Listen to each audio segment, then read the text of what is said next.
আজকের মেয়েরা বিটিএস এর জন্য আসক্ত হুজুর, এর জন্য কিছু বলবেন?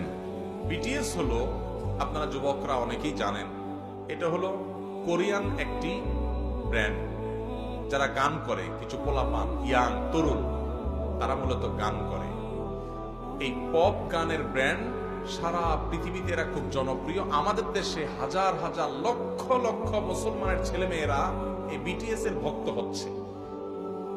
তো বিটিএস এর ভক্ত হয়, এখানে সমস্যাটা কি বা সমস্যা আদৌ আছে কিনা, এর জবাবে আমরা বলতে চাই, প্রথমত বিটিএস এর মূল কাজই হলো মিউজিক দিয়ে গান করা, ঠিক না ঠিক?